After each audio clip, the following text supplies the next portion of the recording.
আসসালামু আলাইকুম। নতুন একটা ভিডিওতে সবাইকে স্বাগতম।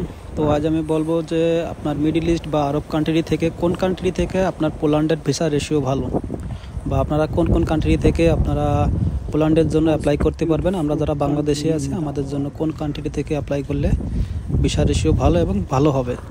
তো এর মধ্যে অনেকে দেখছি যে প্রশ্ন করতেছেন যে আপনারা অনেকের পাসপোর্ট আছে আপনার 1 বছরের ভ্যালিডিটি আছে, কারণ আপনারা যারা বিদেশ গেছেন মিডল ইস্ট বা আরব কান্ট্রি বলেন, তো আপনারা যারা বিদেশ গেছেন অনেকের আছে যে আপনার 1 বছর 2 বছর ভ্যালিডিটি আছে পাসপোর্টের। অনেকে আছে যে পোল্যান্ডের জন্য যারা অ্যাপ্লাই করছেন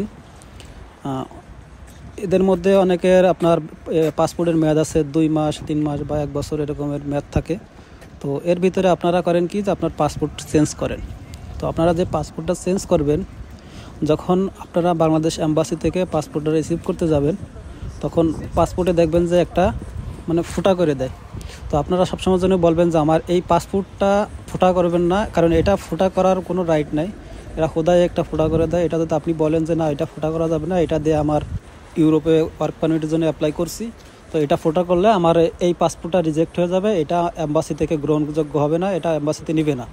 তো এর ভিতরে অনেকেটা দেখছি যে এরকমের ফুটা করে দেয়, কারণ এই ফুটাটা করলে আপনি যখন এম্বাসিতে যাবেন, এই এম্বাসিতে যাওয়ার পরে ফাইলটা যখন জমা দেবেন আপনার এই পাসপোর্টের কোনো গ্যারান্টেড থাকবে না, কারণ এই পাসপোর্ট যখন ফুটা করে দেবে এটা রিজেক্ট, এটার কোনো কাজ হবে না। এটা যদি আপনার ভ্যালিডিটি থাকেও তাও কাজ হবে না। তো আপনারা যারা পোল্যান্ডের জন্য বা ইউরোপের যে কোনো কান্ট্রির জন্য আপনারা অ্যাপ্লাই করেন না কেন, আপনারা অবশ্যই আপনার পাসপোর্টের ভ্যালিডিটি খেয়াল রাখবেন যে মিনিমাম আপনার 2 বছরের ভ্যালিডিটি থাকতে হবে। আপনার পাসপোর্টের মেয়াদ যদি আপনার 6 মাস বা 7 মাস থাকে তাহলে আপনার 1 বছরের ভিসা কীভাবে দিবে? আপনারা তখন ভিসা দেবে 2 মাস বা 1 মাস বা 3 মাসের ভিসা দিতে পারে। আর আপনার পাসপোর্টের ভ্যালিডিটি মিনিমাম যদি 1 বছরের উপরে থাকে, যে 15 মাস 16 মাস থাকে, তাহলে আপনার 1 বছরের ভিসা দেবে। পোল্যান্ডের ক্ষেত্রে আমি বলতেছি, পোল্যান্ডের ক্ষেত্রে আপনার 1 বছরের ভিসা দেবে। আর যদি আপনার 1 বছরের মেয়াদ কম থাকে, 6 মাস 7 মাস থাকে, তাহলে আপনার 2 মাস 3 মাসের ভিসা দিবে। তো এদিক থেকে আপনারা একটু খেয়াল রাখবেন। আপনারা যখন মনে করেন যে পোল্যান্ডে বা ইউরোপের যে কোনো কান্ট্রিতে অ্যাপ্লাই করেন না কেন, পাসপোর্টের মেয়াদ যদি 1 বছর থাকে তাহলে নতুন পাসপোর্ট করার পরে ওই নতুন পাসপোর্ট দিয়ে আপনারা ওয়ার্ক পারমিট বের করবেন। পুরনো যে পাসপোর্টের 1 বছর ভ্যালিডিটি আছে বা 1.5 বছর ভ্যালিডিটি আছে এরকমের পাসপোর্ট দিয়ে আপনারা ইউরোপের জন্য অ্যাপ্লাই করবেন না। আপনারা জানেন যে ইউরোপে যারা আসতে চায় একটু ধৈর্য ধরতে হয়। আর অনেকে বলে যে আপনার 2 মাস 3 মাসের ভিতরে ওয়ার্ক পারমিট বের হয়ে যাবে, কারণ হয় অনেক সময় হয় যেরকম ধরেন পোল্যান্ডে অনেক সময় 2 মাস 3 মাসে বের হয়। কীরকমের, আপনি যখন ফাইলটা জমা দিচ্ছেন কোম্পানির ভ্যাকান্সি ফাঁকা আছে, সাথে সাথে অ্যাপ্লাই করে দিচ্ছে, অ্যাপ্লাই করার সাথে সাথে আপনার 2-3 মাসের ভিতরে পোল্যান্ডে ওয়ার্ক পারমিট বের হয়ে যায়। তো এক্ষেত্রে ধরেন মনে করেন 2-3 মাসে বের হয়ে গেল। অনেক সময় আছে যে একটা এজেন্সির লোক লাগবে 10 জন, লোক হয়ে গেছে সেখানে মনে করেন যে 20 জন। তো এখন তো 10 জনটা তো ওয়েট করাবে, এজেন্সির কাজ তো মনে করেন যে লোক নেওয়া। তো এখন মনে করেন যে 10 জনের জায়গায় 20 জন যেহেতু হয়ে গেছে, এখন অন্য কোম্পানিতে বা ওই কোম্পানির জন্য অপেক্ষা করে যে কখন ভ্যাকান্সি ফাঁকা হবে, তখন এই মনে করেন যে আর 10 জনের অ্যাপ্লাই করবে।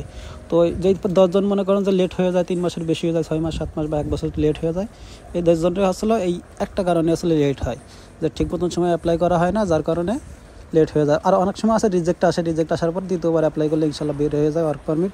তো এক্ষেত্রে মিনিমাম মনে করেন যে আপনারা 6 থেকে 7 মাস ধরে রাখবেন। অনেক ক্ষেত্রে আছে 1 বছরও মনে করেন যে ভ্যাকান্সি ফাঁকা হয় না। তো এক্ষেত্রে আপনারা যারা ইউরোপে আসতে চাচ্ছেন আপনাদের একটু ধৈর্য ধরতে হবে, একটু সময় নিয়ে এবং পাসপোর্টের ভ্যালিডিটি খেয়াল রেখে তারপরে অ্যাপ্লাই করবেন, তাহলে আপনাদের এই সমস্ত ভোগান্তি থেকে আপনারা বেঁচে যাবেন। তো অনেকেই প্রশ্ন করেন যে ভাই আমি মিডল ইস্টে থাকি বা আরব কান্ট্রিতে থাকি, আমি এখান থেকে কি আমি পোল্যান্ডে যেতে পারবো কিনা? ভাই আপনি সেটা সৌদি আরব হোক, ওমান হোক, মালয়েশিয়া হোক, সিঙ্গাপুর হোক, কাতার হোক, কুয়েত হোক, মিডল ইস্ট বা আরব কান্ট্রির যে কোনো কান্ট্রি হন না কেন, আপনি যে কোনো কান্ট্রি থেকে পোল্যান্ডে আসতে পারবেন যদি সে দেশের আপনার এম্বাসি বা বিএফএস থাকে। তো আপনারা যে কান্ট্রি থেকে আসতে চান আপনারা গুগলে আগে সার্চ করবেন যে এই কান্ট্রির বিএফএস বা এম্বাসি আছে কিনা।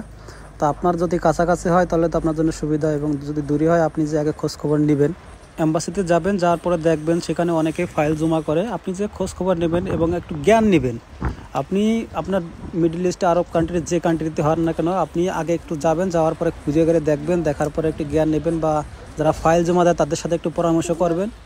এরপরে আপনার ইউরোপে যদি কোনো পরিচিত ভাই ব্রাদার থাকে বা ভালো কোনো এজেন্সি, আপনি যেই কান্ট্রিতে আছেন, ধরেন আপনি আছেন মালয়েশিয়া বা দুবাই বা সিঙ্গাপুর বা যেটাই হোক না কেন, আপনার সেইখান থেকে আপনি যদি বাংলাদেশে কোনো এজেন্সির সাথে কথা বলেন, তো সেক্ষেত্রে আপনার জন্য মনে করেন যে এটা আমি মনে করি ভালো হবে না। কারণ কি, যে আপনি থাকেন সিঙ্গাপুর, আপনি ওখান থেকে বাংলাদেশে এক এজেন্সির সাথে কথা বললেন, তো এজেন্সির কাজ হচ্ছিল, আপনি যখনই এজেন্সিরে বলবেন যে ভাই আমি পোল্যান্ডে যেতে চাই বা ইউরোপের যে কোনো এক কান্ট্রির কথা বললেই সে বলবে যে আপনার 2 মাস বা 3 মাসের ভিতরে আপনাকে পাঠিয়ে দেবো। কারণ এজেন্সির কথাই এরকমই, আপনি যে কোনো কান্ট্রিতে যেতে চান না কেন তারা 2-3 মাসের ভিতরে আপনাকে পাঠিয়ে দেবে।